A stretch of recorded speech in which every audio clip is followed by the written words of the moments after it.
Hello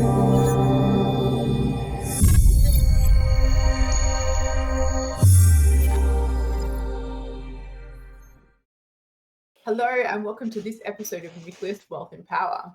Today we're going to dive into Australia's rental situation. Are we, as many news sources claim, experiencing a rental crisis, or is this hysterical hyperbole? To do so, we have Nucleus Wealth Chief Economist and the macro business co-founder Leith van Onselen. Welcome to the show, Leith. G'day, Shelley. Hello, everyone. I'm Shelley George, Chief Operating Officer at Nucleus Wealth, and I'm coming to you today from the lands of the Gadigal people of the Eora Nation. We love bringing you content at Nucleus Wealth, and you can help us to continue to do so by subscribing, liking, or clicking the YouTube bell to be notified when there's more. A really important message that I want everyone to take into the show is to note that anything we talk about and any advice given in this show is general in nature, and so it's not going to necessarily relate to your personal circumstances. But if there is anything you'd like to discuss regarding this, you can get in touch with us on 1300 623 863 or contact@nucleuswealth.com. All right. So, Leith, I feel like ever since I moved to Sydney in December, I have been inundated with headlines and anecdotal evidence of a crazy rental market. From 30 to 50% hikes for existing tenants to bidding wars between new tenants and lines around the block for inspections. I'm definitely asking myself, am I red Yaris's everywhere because I'm looking to buy a red Yaris? Or is there an actual issue here? No, there's a massive issue, Shelley. Unfortunately, pretty much every single data point you look at, whether it's the CoreLogic, SQM Research, or Domain, they're the main, or the real estate institutes or PropTrack. They're all the main private sector providers who monitor asking rents. They're all showing basically double-digit increases across the capitals. We've basically got the tightest rental market on record, or at least in living memory, as well as the fastest growing rents on record, or in living. Basically, in my lifetime, I'm 45 years old. There was probably faster rents in like the post-war period in the 1950s when they removed rent controls. But in modern times, this is the worst rental market in Australia's modern history. So no, you're not imagining it. Unfortunately, it's very, very bad, and it's going to get worse. All right. So I feel like the rental market doesn't necessarily get as much coverage as the property market, and it really sounds like the property market has been heating up again. But now we're seeing strength in the rental market as well. I guess I'm thinking from a property perspective. Ever since Labor's come into policy, I've heard a lot of a lot of concern about the housing supply situation. So, they've just given a budget. Did they actually address anything in that budget around these issues? Yeah, they unfortunately made it worse. Now, the reason why I say that is the area of the budget that I always go to first, which is basically different to what everyone else does, is you go to Appendix A of budget paper number 3, and that's buried in like page 150 or something of budget paper number 3.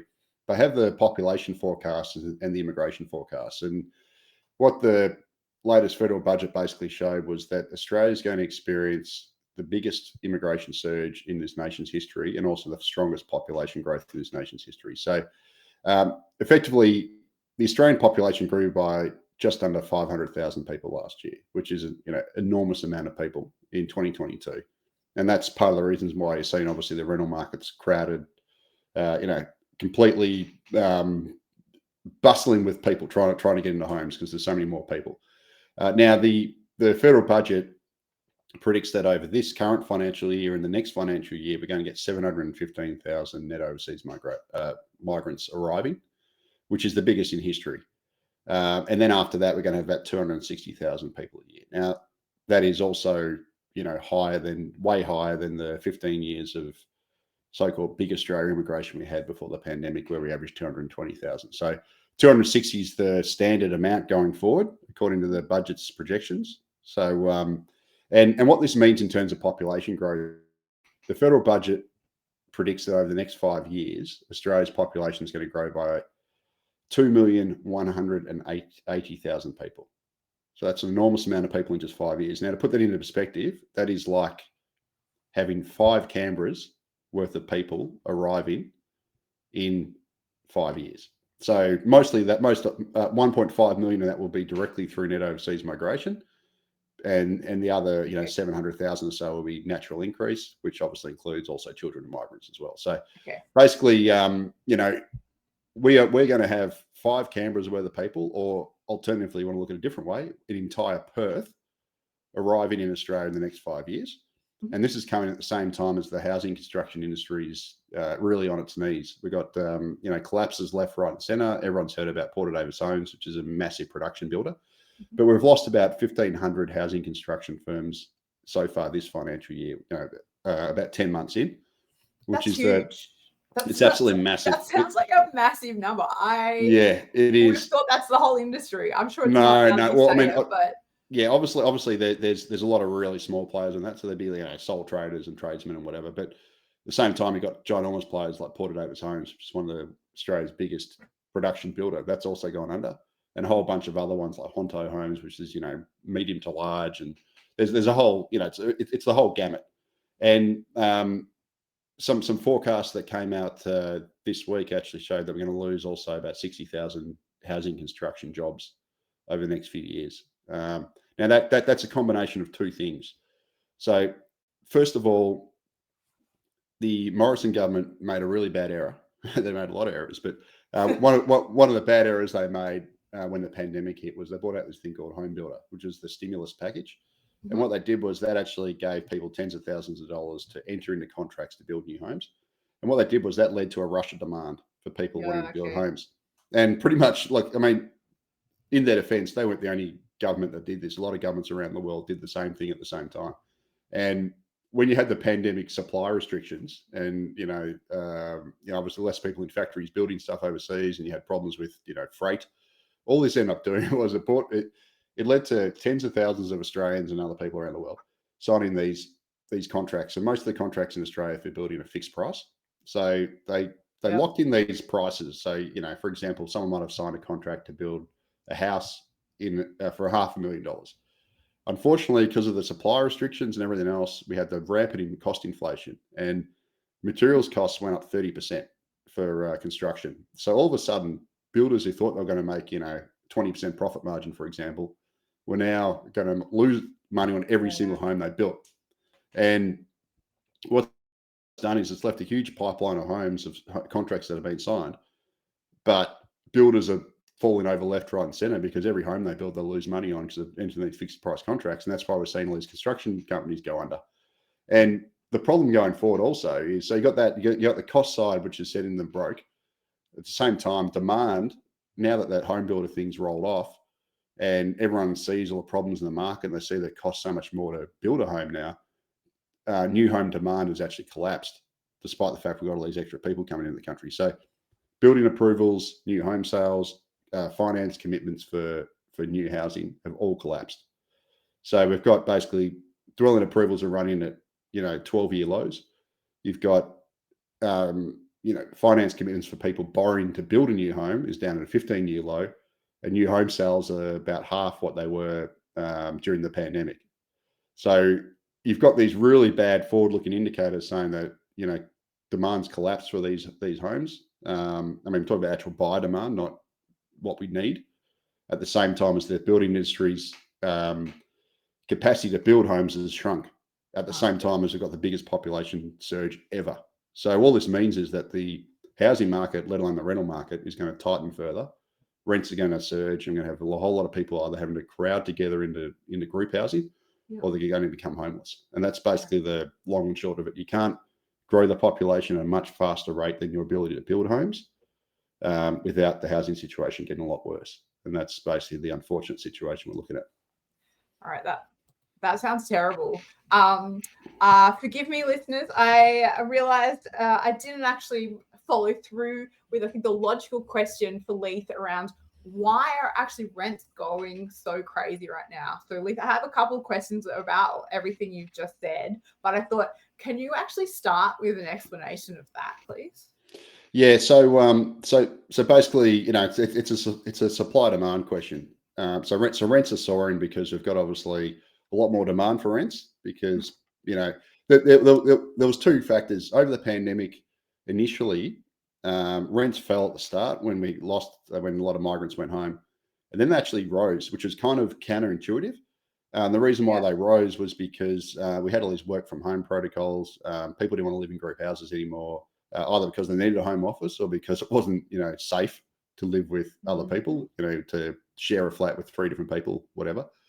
And so rental demand, well, the quantity of homes you needed to house a population actually went up. So even though the population size hadn't really grown, the number of the average person per house fell at the start of the pandemic. Then obviously the last year we've had this ginormous population surge where, as I said before, population went up by 500,000 in 2022. Now it's going to rocket at levels, 2.2 million people roughly over the next 5 years. So now we've got a situation where it's just more people needing accommodation. And what that means is you've got more people bidding, competing with each other for rent, so rents go up. Now it is obviously constrained by how much people can pay, and we are starting to see at least, early data or anecdotal data of the number of people per home starting to rise again as people start to share. Okay. And that's kind of the situation. If you can't build these homes, there's only 2 things that can happen. People can either become homeless or they can start, kids can stay at home longer with their parents. They can move back in with their parents. You can have people decide to take on flatmates to share the costs. Everyone gets, people sleep on your couch. That's basically the situation I think we're going to find ourselves in. And because ultimately, there's only so far rents can go before people can't afford it. And that's kind of the situation we're starting to find ourselves in. Do you have a view on how far that is that it can go? I don't know. I think rents are going to grow at a much faster rate than incomes for a while. Like at the moment, the national asking rents have been rising by 10%. So incomes haven't been really growing for a long time, right? No. Even now we've seen a little bit, but it's 3.5% inflation, right? Yeah, it's about half the rate of inflation. So the latest wage price index, which was released on Thursday, Wednesday, showed that wages rose by, I think it was at 3.7% year on year. So look, they're rising, and that's actually the fastest in about 12 years or so. But it's actually kind of standing to what we had in the 2000s. That was normal. We've sort of gone back to normal level. Problem is, inflation is rising at 7, and we've got rents rising at double digits. So it's people are basically using more of their disposable income to house themselves, whether it's through mortgage payments because the mortgage rates have gone way up, or through rents. So it's a pretty nasty sort of situation. All right. Okay. And then another question I had was with respect to this Morrison home builder policy or a renovation policy. It sounded a lot more like to me. You said it was an error of policy, but was it an error at the time that it was introduced, or did it just become an error of policy because of the supply side issues that came after that and really were unrelated? No. Well, I remember I attacked it pretty ruthlessly at the time because my argument at the time, and many other people, it wasn't just me, I'm not trying to, there was a lot of it, was pretty common, was that why are we doing this when we should be building social housing? So basically, Australia's stock of social housing is basically halved over the last 30 odd years as a share of the population. And part of that's because we've grown the population so fast and we haven't invested in the social housing stock. So as the population grows, obviously you get less social housing, per capita. And, we've been desperately short of social houses for, generations, really. Yeah, I mean, it feels like at least 20, 30 years as long as I basically remember. my lifetime. So okay, I'm 45 and, probably since the early 80s, really, it's been on the way down. Why is that? Well, because governments have decided to not invest in it and they've left it all to the market. It's the old neoliberal, unfortunately, the neoliberal curse. So whether you want to blame, Reaganism, Thatcherism, whatever, we did the same thing. We followed it. Yeah, sure. Basically, leave it all to the market. The market will decide. And we'll find a solution. Yeah. Okay. And unfortunately, but it doesn't. I mean, I guess when you talk about market efficiencies, it's like I remember first year economics. I'm not an economist, but public goods or externalities that aren't priced in. Feels like the economics says the government's job is to make sure there are mechanisms to price in these externalities, which none of them have really done. No, and it's like that across everything, unfortunately. Pretty stupid, really. And poor policy. And unfortunately, we blew billions on stimulus for the, to help the private builders effectively, and rather than building social houses, which is what we should have done. I guess the other question I have about social housing is, in Australia, which government is responsible for it? Like, who can we blame? Oh, look, it's a shared responsibility between the states and the feds. And the problem with it is, I generally put it on the feds, even though the states are kind of more notionally responsible for it. But I put it on the feds. I put most of the policy failures in the nation on the federal government, even if it's a so-called state government responsibility. Yeah. And the reason for that is the federal government collects 80% of the nation's tax revenue. All right. So, if you want to use the immigration story, And what's that the federal government always runs a huge, or has for the last 20 years, basically, run a massive immigration policy because it's been, and because they get the gains from that immigration. So if you inflate the population, you grow the population every year by hundreds of thousands of people. The federal government collects the tax revenue from that through the higher personal income taxes. So if you import a whole bunch of workers, most of them are going to work, they're going to generate income tax. That money will flow to the federal government. The federal government will also get the extra money from the corporate taxes. So if you're a oligopolist like Woolworths, Coles, whatever, you got more people to sell to, you make bigger profits, the federal government gets a cut. So it's a win for them. The problem is you've got to provide services and infrastructure for these extra people.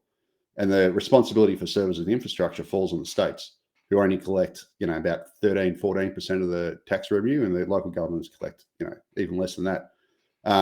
So the service responsibility falls on, and that includes social housing, but they're always starved of funds. Health, education, health, social housing, the whole lot.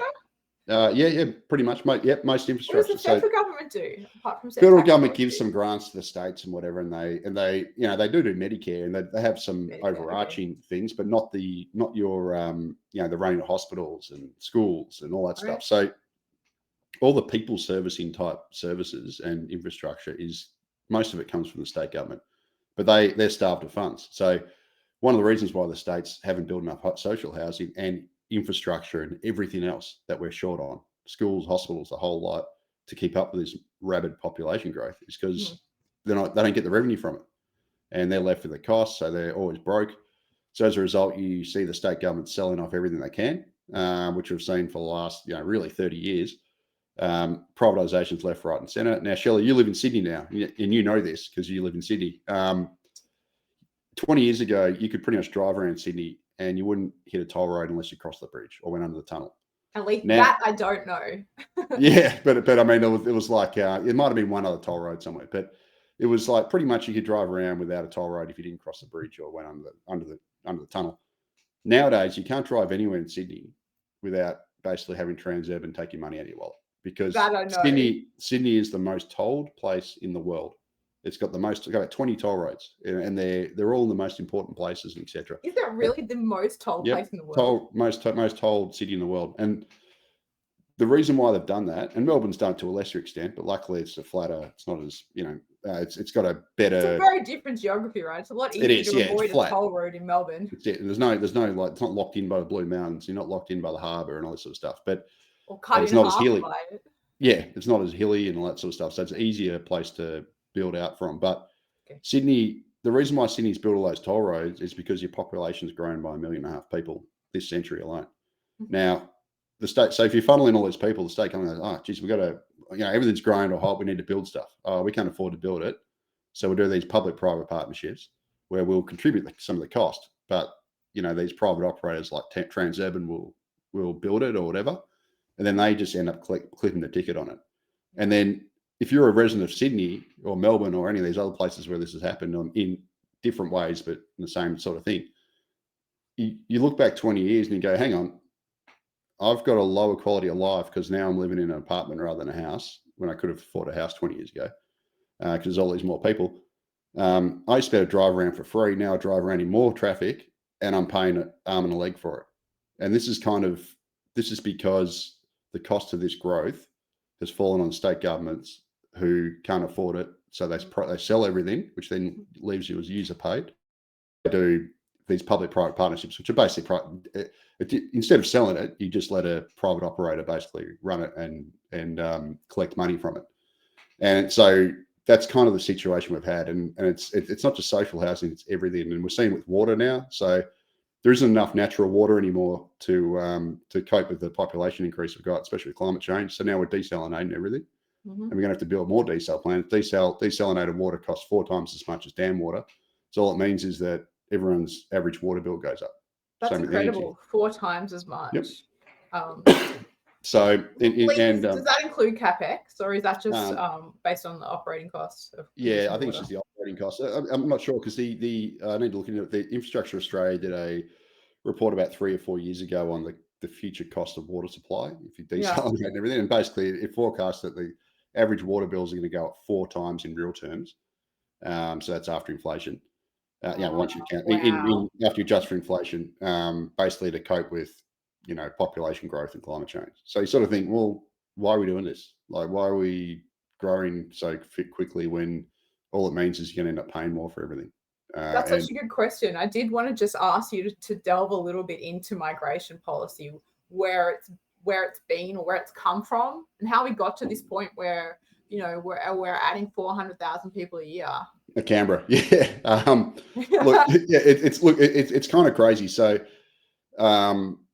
and this is the hilarious thing. So I'm sort of like known as you're the anti-immigration. It's not true. I'm anti-high immigration. But hilariously, I wrote a paper in Australian Treasury. Right? It's not just I don't like having more people. I don't. No, it's just we haven't. So the weird thing is, in 2003, I wrote a paper at the Australian Treasury. Never got published. It was like internal paper about all 4 skilled migration. But back then we were running it at really low levels, and I wasn't arguing to increase it. I was just arguing that it was good the way we do it. Now, to put it into perspective, what levels was it at then, Leith? Sorry. Okay, so the 60-year average after the Second World War, so this includes the 50s and 60s when we, did the populated parish, average migration levels for that 60 years up until 2005 was 85,000 a year net overseas migration, and that to me worked beautifully. Like, we wouldn't be having this conversation if we kept it at that level. Unfortunately, in the early 2000s, the Howard government decided that, under the guise of skill shortages and aging population, which we've always had, they decided to basically ramp up the immigration program massively. They more than doubled it. So between 2005, when it really picked up after that policy was announced, and the pandemic, so that 15 years, we averaged 220,000. So we went from 85,000 to 220,000. This budget has us, apart from years of extreme growth where it's 715,000 net overseas migration, but the steady state growth after that, it's assumed 260,000 a year. So you went from 85 to 220, and now the budget predicts going forward we're going to 260. So that's 40,000 more than what we had in the 15 years leading up to the pandemic when it broke everything. So that's migration. Yep. Just net overseas migration. Population growth like 140,000. Because I feel when we're talking about before, it was around 400,000 in total. So in the 20 years, 15 years later the pandemic, it was about 400,000 ish. It fluctuates. It can be a little bit more. No, but and then over the next 5 years, what? So the next 5 years, it's going to be 440,000 a year according to the budget, which is a Canberra. Total. Yeah. Total. Okay. Versus on average 400. Yeah, probably more like 380 was the average. 380. Okay. But the thing about it is, everyone says, 2/3 of it's migration, 1/3 is natural increase. It's not actually true. Pretty much all of it's migration, because natural increase counts children of migrants. So if you import someone, they come over here, then have kids, well, that their children isn't counted as migration, is counted as natural increase. So, but it's caused by that migration. As a proportion of the population, wouldn't that be a small percentage? So it wouldn't. No, it's large. I mean, or it's skewed. Births are skewed to that cohort. Yeah. So because migrants tend to be younger, and the natural increase is so basically, if we didn't have migration, Australia's population pretty much wouldn't grow at all. Right. So it's net about zero deaths. Yeah, about zero. Yeah. I mean, our birth rate's below replacement. So so that really is all from migrants, right? Yeah. Well, it doesn't. So we wouldn't necessarily. So if we had zero migration tomorrow, it doesn't mean our population would fall tomorrow, because we're getting older. As the previous migrants. And the age profile is increasing. So as long as life expectancy continues to rise, your population will continue to grow even with but for a period, and then it hits its limit, and then it'll start to fall. Okay. But I'm not one of these guys who argues for zero immigration. I think it's ridiculous, but I think it should be back to sort of 100,000 a year, which is kind of in line with what it was before we ramped it up to this 260, which is what's planned. So 15 years, I just really want to make this point. Sorry to keep cutting you off, Leith. We've had 15 years of circa 380,000 population growth. Years, or nearly 20, somewhere. Because over the pandemic it fell. But if you went from 2005 to 2020, population didn't fall, but immigration fell. Yeah. Okay. So 2005 to 2023 on average. To 2020. Okay. It averaged. So immigration was 220 a year, and overall population growth was about 380. Okay, right. So 15 years of growth of 380,000 per annum has brought us to this current state of crush-loaded everything. Surely you'd call it overcrowded. Well, it depends on how you define that, but certainly, I think talking about it before we recorded this show, we were talking about how it's brought us to this state where you can clearly say there's been a decrease in the quality of life. 100%. In the major cities. Yeah, and all right, and now we're going to ramp that up even more. Yes. So, for example, Victoria is projected over the next 5 years to add 650,000 people. Mm-hmm. So that's basically, I think it was 680. So that's basically 1.5 Canberras in 5 years. Sydney will add basically a Canberra over the next 5 years. So it's just these absolutely absurd numbers, and the commercial company, the commercial property company CBRE, has released a report. Now, this is based on their projections, so it's not necessarily doesn't mean it's going to come true, but they're projecting that Australia's population is going to grow by 4.4 million in the next 10 years. So the 10 years to 2023. Now, to put that into perspective, and that probably makes sense given that we're going to have 2.2 million over the next 5 in the budget. 10 years, 4.4 sounds about right. And so to put that into perspective, that's like growing by a Brisbane, an Adelaide, a Canberra, and a Darwin in 10 years. Like, can you imagine adding basically those cities of Australia worth of population in 10 years? It just doesn't make sense. It's impossible. So you need all the hospitals to go to them. So, I mean, if you're not... hang on, Leith. It's not a problem. Uber's going to do flying taxis. It's all going to be fine. You know what I mean? It's nonsensical that you think you can... So Melbourne's currently at about, Melbourne and Sydney, about the same size now, about 5.2 million each. Uh-huh. And 4.4 is not the size of Melbourne and Sydney, but it's not far off.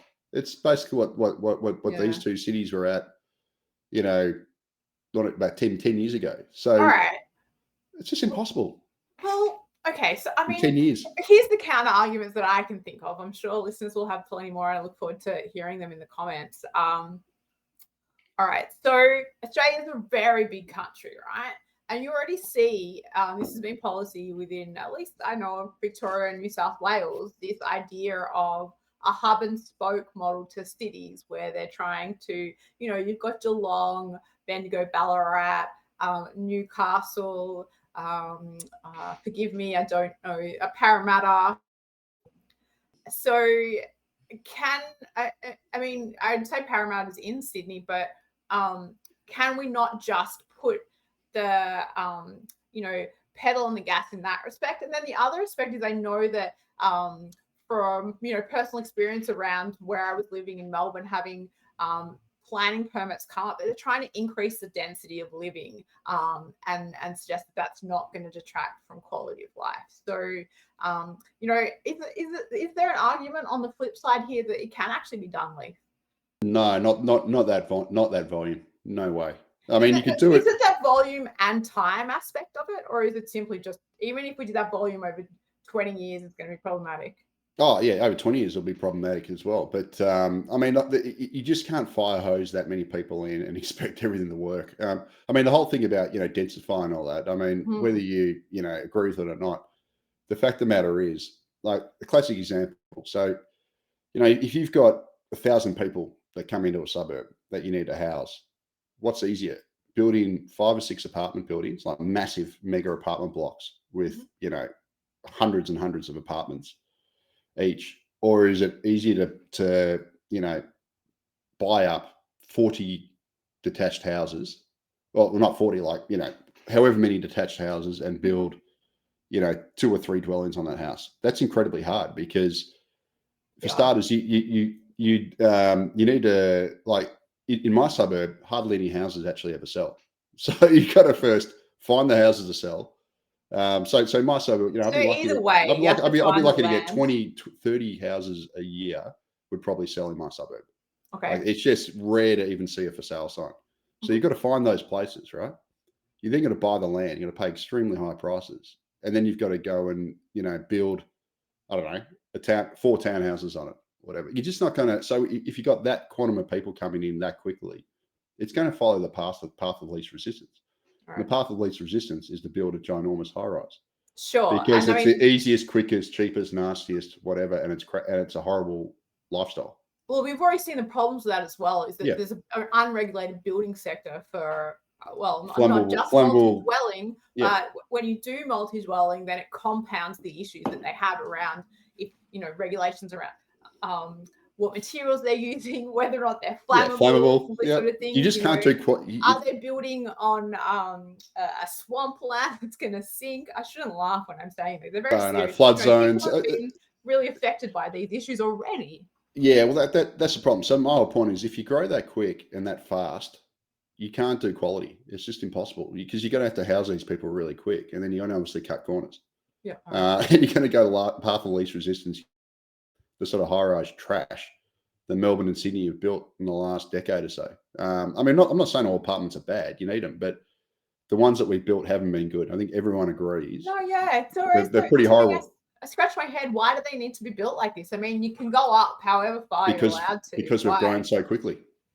But you just can't. It's the only way we could accommodate that volume of people. I mean, Melbourne as a city grew by 45% so far this century. So we were at 3.3 million. Wow. Yeah. In 2000, and now we're at 5.2. Yeah. Okay. That's nearly half. And if you're going to grow by half, you're going to obviously cut corners because you're going to have to get people in. You're going to so the quality of housing stock is going to be really poor, and you're not going to have the infrastructure because you just can't build it quick enough. And Sydney's grown by not quite as much, but still grown by Sydney was 3.6 million people at the time of the Olympics, pretty much. Now you got 5.2. You can't do quality when you grow like a science experiment. It's just not possible. And unfortunately, the plan is to grow like an even faster science experiment. So it's just it's not possible. We talk about this plan a bit more, I do want to ask about obviously the services are really important. You touched on it actually just then, infrastructure. Maybe there's less infrastructure needs with multi-dwelling in the sense that you don't need further roads out further, and they're trying to get people to not drive cars as much, but you still need health and education.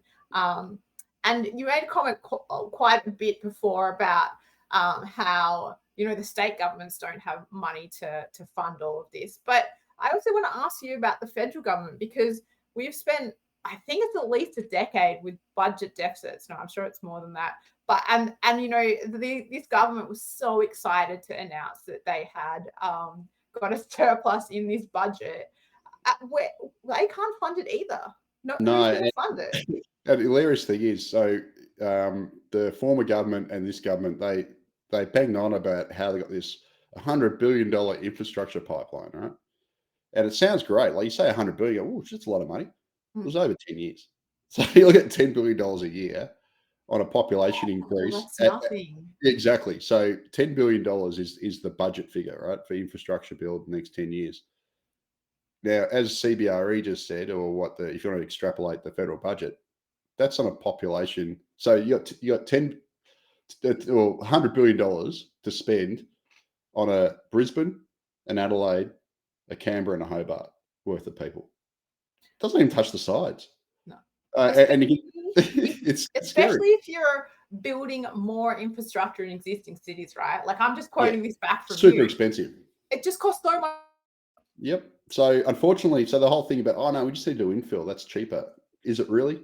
I can see the point to a degree, but at the same time, when you already got a built-out city like City of Melbourne, which are already congested, in order to add an extra unit of infrastructure, whatever you want to call it, costs a hell of a lot of money because you got a tunnel everywhere. So if you want to build a new road, you can't build it above the ground because it's already congested and there's apartments and houses up to the road, up to the existing roads. So you've got to go underneath them, and tunneling costs an absolute fortune. Same if you want to build a train line, you got a tunnel, and then you've got to also obviously build stations. And stations, you either got to build them underground, which costs a lot of money, or you got to buy land on top. So you got to reacquire properties and purchase some of the most expensive real estate in the world to then build the stations. So everything costs a fortune when you try and retrofit.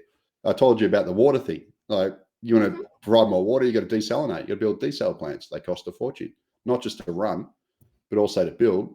And then you've got to pump the water uphill from sea level to, Western Sydney or whatever, which is like 30, 40 Ks uphill to get it to them, which used a lot of energy. So this whole notion, we just need to build our way out of it. It's like, well, how? We didn't do it in the 15 years leading up to the pandemic. We never built enough.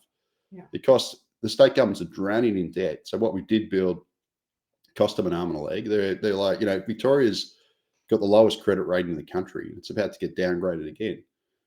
Sitting on $160 billion debt pile. To their credit, they are trying to build. They are trying to do something. Well, but I mean, look. I mean, I'd argue the projects they're doing is stupid. Like the suburban rail link's the dumbest project I've ever seen. But I mean, I don't blame. I blame the federal government first and foremost because they're the ones who fire hose people in, collect the tax revenue that they get, and they don't distribute it down to the states. And I guarantee you, if the federal government was forced to, say for every new resident you bring in, you got to give the states $50,000 or something to pay for their infrastructure costs, which wouldn't even cover it anyway.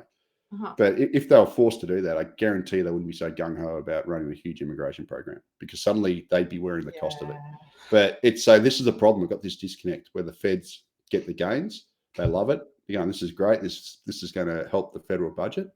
But the costs get dispersed on the state governments who then disperse the cost on the us by selling everything, privatizing everything, letting, private rent seekers like Transurban then gouge us. So it's like this big pass the parcel, and in the end, it's the residents who get shafted through lower amenity, not having enough infrastructure because we just don't build enough hospitals. Like we haven't had built. You don't see many new hospitals get open, do you? Every year the population. It's like, where's the land as well? It's a similar, exactly. The hospitals, high-rise schools, the whole thing. Yeah. So it's just it's pretty bleak, and it's so bleak. It is. Sorry, I'm a bit of a downer, but it's just these are the facts, and this is the whole thing in the budget. This is why I hate that these projections, the immigration projections, the population, they're all buried at the very end of budget paper number 3 in the appendix when they should be up front. And part of the reason it's not just the fact that the feds collect all the money, it's the way we measure everything in this country or around the world. So, if you're an economist, GDP is the gold standard, right? Which is basically just output, economic output. Should it be the gold standard? No, I mean, it's the stupidest measure. Episode. Leith, can we do another one about? The flaws of GDP. Yeah, right. Okay, cool. For sure. You in? Yeah, book me in now. But the whole thing is, GDP on its own is a stupid measure. Like all it is just output, right? So I can go and knock down my house and build another one, and it'll add to GDP, right? So I'll add to GDP by knocking it down. Demolition add to GDP as well? Sure does, because you're getting someone to do it, right? So in the end, I'll end up with a house when I already had a house, and you'll get double dividend GDP because you've knocked down a house. So it never accounts for what's lost. It only accounts for the output. Right. So I can have a whole bunch of people come down, knock down this house, spend $50,000 doing it, and taking all my stuff, all the junk away, like wrecking the environment. And then they could go and replace the house with another house that's pretty much, probably wouldn't be that much better than the one I got. And that's all great for GDP. It shows you how farcical it is. But even worse, we don't just measure GDP. Like we measure it as a pie, right? So the whole economy as a pie. We don't measure it on a per person basis. So as a result, you can grow the pie just by fire hosing in extra people. But that's not what's the point of doing that when everyone's share of the pie gets less? And that's basically what we don't even measure it in per person terms, per capita terms. We measure it as a whole. So whole It's reason exactly why the same as companies, right? Except that often in companies you'll do a per share adjustment so that if they've gone and done these crap deals and raised capital, but they got bigger, so it looks good. Yeah. Okay. And the crazy thing is, the whole reason why Australia had this, golden economy in the 20 years later of COVID. Remember, Australia hasn't had a recession in 20 years. Yeah, World nothing record. post GFC. Yeah, it's complete garbage. The reason why we had that was because we grew the population faster than anywhere else. And actually, if you strip out population growth, we had multiple recessions. So it's just, but it's basically juking the stats. So the Fed's save that for the next episode. But so what I want to ask is, like you just said, this is so dire, it's so dark to hear about, and it does feel like I feel like a frog in a bowl that's slowly heating up, and I'm not really noticing it, except maybe now we are now the rental crisis, right? So, but what can we do? I thought, to his credit, or to the party's credit, Dutton in his budget reply did actually talk about migration as a concern. But Leith, what can we actually do, listeners, and Australian public in general? Yeah, look, I think you can now voice your displeasure at every opportunity, whether it's in comments to newspapers, writing to your member, all that sort of stuff. Because it's not about being anti-immigrants or all this sort of stuff. It's just about having a sensible program that works for everyone, right?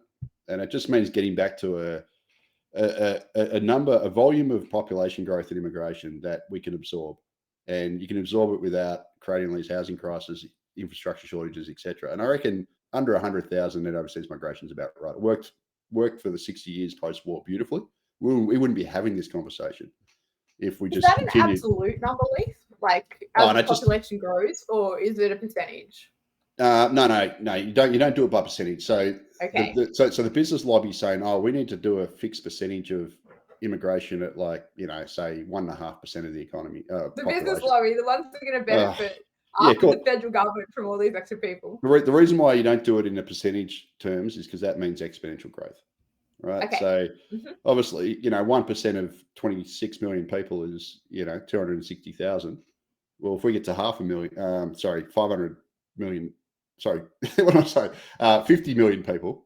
Yeah. That means you can have 500,000 immigration every year, and then it just keeps going up. So if you fix it as a percentage, you're just going to have exponential growth. You don't want that. You can't have exponential growth in a finite world with a delicate natural environment that we've got here, and water limitations, etc.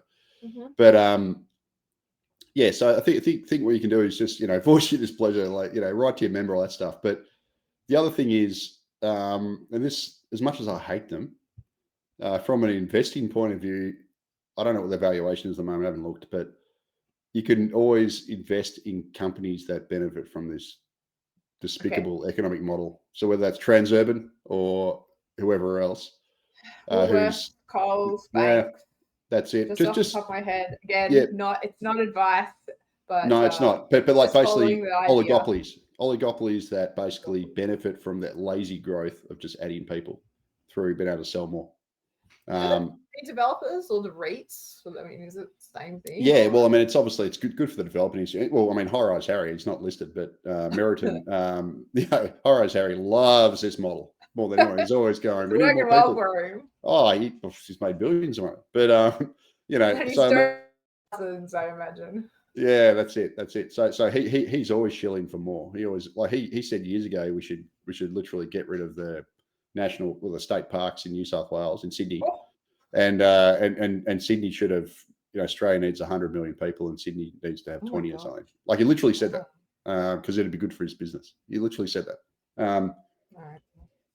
You can't hate him talking his own book.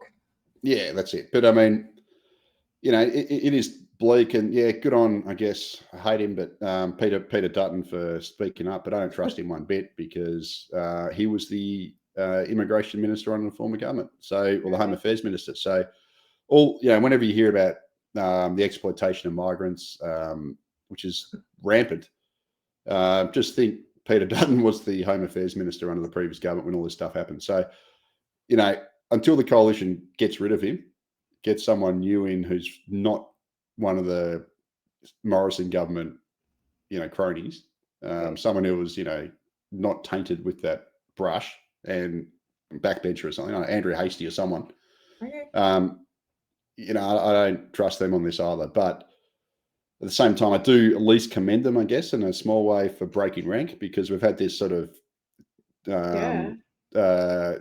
tripartisan, because the Greens, unfortunately, are all for this as well, which the Greens as well. Yeah, they massively. They love open borders. So, unfortunately, all the three major parties have all been pro big Australia. This is why they never argue about it.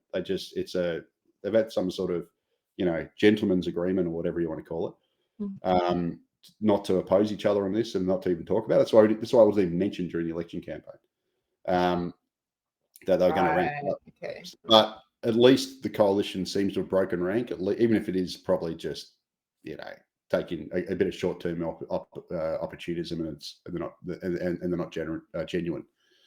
So hopefully, I think the rental crisis has brought this into the public focus now. I think people are now realising, hang on, because it just doesn't make sense to say, look around, everyone's struggling to get rental accommodation. You've got people being thrown into extreme financial stress, in the homelessness, whatever, and to say, well, hang on, why are we going to bring in 715,000 new people in the next 2 years, let alone the out years? And I think it's finally, the boiled frog is now, it's gone beyond being boiled slowly to suddenly, it's visible now, and everyone knows someone who's struggled in the rental market. Like there's a family my daughter used to go to school with at her last school, for primary school, and they've just, like a middle class family, whatever, renting in my area, got booted out, and like they finally got a place, but man, like they didn't know what the hell they were going to do. Really struggling. They got, just normal people, middle class, whatever, and it's affecting them. I know heaps of people who have been affected by this, and I'd hate to know what it's like if you're, at the working class end of things. It'd be absolute diabolical. So it's not right. I mean, like, in terms of the cost of living over the last 2 years, it's just incredible how much it's increased. It's really but it is great seeing all the articles about the rental crisis, because previously, as you said at the start, it's all been about house prices and all that stuff, and that's always been what everyone's talked about, and the renters have always been the forgotten people. But now it seems like the renters are no longer, well, at least for the time being, they're now not like, you read about the rental crisis all the time now. It's almost daily now in the press, and that's good, because they're not being ignored. And they have been ignored for decades. And really, the focus should be on them, because they're the ones doing it toughest. Yeah. All right. I feel like that's a great place to leave it. Leith, is there anything more you want to add though? No, nothing much. Unfortunately, sorry, it's a bit of a Debbie Downer episode, but that's just the way it is. It's such an important topic, and it is. Unfortunately, it's so much work into it. So thanks for that. Yeah, no, that's all right. I've been following this for 10 years, so it's and it's, it's been like a slow motion train wreck for years and years and years, and it's like finally it's come to the fore because of the rental crisis. So it's not. I mean, that's not. It does feel like it's speeding up though. Yeah, it does. It does. Yeah. I feel like crashes normally slow down, but this one, maybe it was going slowly. Now it feels like it's getting faster.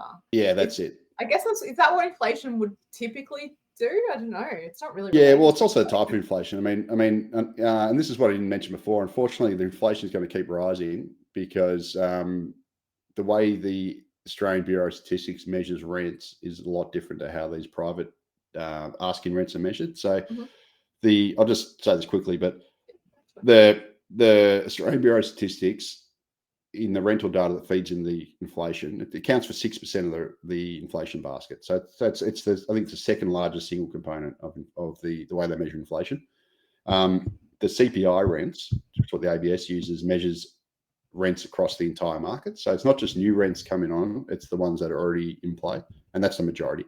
So what it means is we've had this massive increase in the new rentals coming on, like the asking rents, and it takes time for that to filter into the entire rental market, and for all the existing rental agreements to readjust upwards. Roll over, yeah. So what this means is that we've had this hyperinflation in asking rents, but it hasn't filtered through yet to overall rents. Like overall rents are rising, but they rise a lot slower. It's a bit like if you fill up a bathtub and you've got a certain temperature in the bath, and you've got the new flow is the asking rents. But it takes a while to change the overall temperature. Yeah, sure. Yep. But it will change it. And that's kind of what we've got at the moment. The bathtub full of water is the overall rental market, and the new rental agreements, the asking rents, which are like, you know, a certain percent of the total rental market every month to turnover. That's the water going in, and that's really hot, and it is heating up the bath, but it's going to take a while to fully heat up the bath. What it means is that you know, CPI rents, which how the ABS measures it, which feeds into the overall inflation, is going to keep rising for the next 12 to 18 months, even if asking rents stop rising now, because there's a lag effect for all the rents in the market to readjust. So it's also going to pose a problem for the RBA, and they'll have to keep interest rates higher for longer, which will then hurt mortgage holders. I'll keep rising them, right? Oh yeah. It's interesting how this migration situation has allowed the investors to pass through all, and I suspect more, of any rental or any interest rate increases they've had on the loans, without this big increase in demand. I wonder whether they would have been able to do so. No, probably not. I mean, it's a supply demand. So obviously, if you're an investor, you've had your mortgage repayments rocket by about 50%, like everyone else, assuming you're not on a fixed rate. If you're on a variable rate, so but rents are really set by, you know, supply and demand in the market. And you know, if even when interest rates fell over COVID, and obviously investors were were paying less in their mortgage repayments, you don't see rents rise or fall with the interest rate, because it's all not typically, right? No, and because we've got this massive shortage in rental accommodation, okay. You know, renters are outbidding each other for that stock that's available. So yeah, investors are cashing in, but at the same time, if you've got a mortgage, they're still underwater. Because their mortgage costs would have gone up 50% as well. So it's just a situation that kind of sucks for everyone. All right, Leith, thank you so much for your time today. If the listeners want to hear more from you or read more from you, where should they try and grab you? Yeah, just go to www.macrobusiness.com.au. That's pretty much where you'll find me writing about these sorts of issues on a daily basis, pretty much. And we cover everything from economic data and policy. And Dave Llewellyn-Smith, my partner, he does markets mostly, and he does a lot of the energy crisis. Just come over there, take a look, and you'll. Problem is, it might raise your blood pressure when you read this sort of stuff. It definitely does. It's also enjoyable. I recommend it.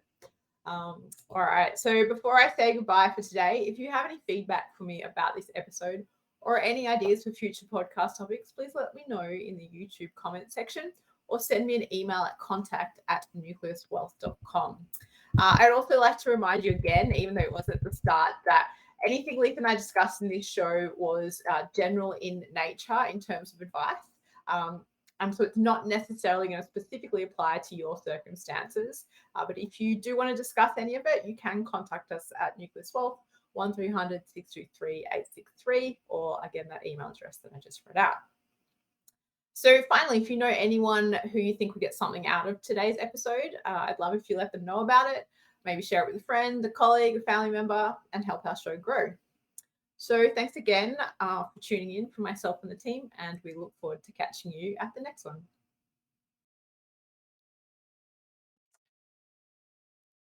Hi, I really hope you enjoyed this episode that Leith and I recorded today. We actually chatted a little bit more after I closed it off, and it was really interesting. So I thought I'd include it for you now as bonus material. Hope you enjoy this as well. Amazing. Thank you, Leith. No, all right, that's right. I reckon that was better than the last one anyway. Do you really? Oh, because I felt like it was all over the place. So I'm glad I thought it was better. I mean, I don't know. I thought it was great. better. I think I went off in a few more, like the whole thing about home builder I didn't mention last time. It just sort of came into my head. So yeah. But it sort of made sense. I feel like we didn't talk about the oncoming supply side of things at all. Like about the builders going bust. That's next time. So Yeah, like if do you have like 5 minutes to just keep chatting to me a bit more about like Yeah. about that? Although I covered about the number of builders going bankrupt and the demand Yeah. fall in So homes. how many new homes would we how many new dwellings would need to be built to meet this? Obviously, put aside all the services aspects of it that we did discuss. Yeah, so a rule of thumb is divide the increase in population by 2.5. Okay. So if you So assume that's the 2.5, average dwelling people per so dwelling. average number of people, and then actually, to be honest with you, you probably need to add another 20% to that because a lot of the homes that are built, they're actually demolitions and rebuilds. Okay, So what that means is if you, so you use the example of my house. If I was to knock this house down and build 2 townhouses, you lose one house and to gain 2. So you really only gain one net addition. So one, and a lot of the dwelling approvals are actually for redevelopments. So it's so rule of thumb, I guess 2.5, and then probably add another 20% on top of that to just as a ballpark guide, just to account for those demolitions. So, what are we building at the moment? I don't have the figures in front of me, but it's not nearly enough. Let me actually. Yeah, grab them. That'd be cool. You might just have to edit this bit out. No, that's fine. Do you? So if we're adding 400,000 a year, we're needing about 200,000 new dwellings. Yeah, well, so the 5-year average in population growth is going to be 440,000 a year population growth. So, come on, computer, what's going on here? All right, so dwelling completions currently, as of December 2022, that's the latest, 170,000, 172,000. So we need 210, 212 basically. And yeah, now that's even shortfall based on like if we're doing 400,000 a year, then we still need more than 172 based on your yeah, and it's only a rough guide. If you build more apartments, you're going to need more than that because apartments you're not going to have 2.5 people, people per dwelling in an apartment. So no, okay, but it's very loose rule of thumb. So I love it. But times 0.2, say. Yeah, so you would need about 220,000 a year, I think, with this, or at least 200,000 a year over the long term average to make it work. 200,000 dwellings. Yeah. Not good. So the other thing I want to ask you about is climate refugees. Yep. And I mean, because Australia has had one of the, well, how do I articulate this? Has been obviously clearly a global laggard on climate change policy. And so, now we're sort of with change of government, it's something that we're starting to enact. But, we're in 2014 when they rolled back what Rudd implemented and Gillard, then they essentially put us on a course to be much slower acting than the rest of the world, or a lot of the rest of the world. So, my feeling is that in some sense we owe our Pacific neighbours something as a result of this. What are your thoughts? Yeah, I agree. But the thing about it is, so the Howard government, you might remember, was always about stop the boats. Yeah. If you remember that. Now well, not hilarious. It's not funny at all. But I feel like Abbott and Dutton were also strongly about it. But it's always been a bait and switch. So basically, the thing about it is Australia's humanitarian intake's actually, so it's about 17,000 people a year. Yeah. So there's basically 2 components of the permanent migration program. The one you hear about is the 195,000, which is supposed to get 190, and that's basically mostly skilled migrants. I say that in inverted commas because it's actually not really a skilled program, but notionally it's a skilled program of about 130 140,000. And then the rest, the other 50 or so, is at family reunion. So that's, whether you want to bring over your wife or whatever, and that sort of thing. So that's like family places. Okay. The other part of the migration program you don't hear much about is the humanitarian program. So that's sort of a separate one, but it's also should be counted as part of the permanent. And that's about 17,000 people a year. Now, Australia could easily double that without having too much impact on the overall population profile, because it's such a small component. And my view I guess, is, don't you think it depends on whether you're running 400,000 population increase or 440,000 versus 260 immigration instead of 80 to 100? Yeah. So I mean, I guess my point is, like, we should look to increase the humanitarian intake regardless. So you can cut the overall migration program a lot, but actually double the humanitarian intake within that, and it wouldn't move, like, it moved the needle a lot for the people who want to come here. Realistically, though, wouldn't we need to do more than double it if we're trying to resettle climate refugees? Yeah, potentially in the future, but I mean, we don't have to do that tomorrow.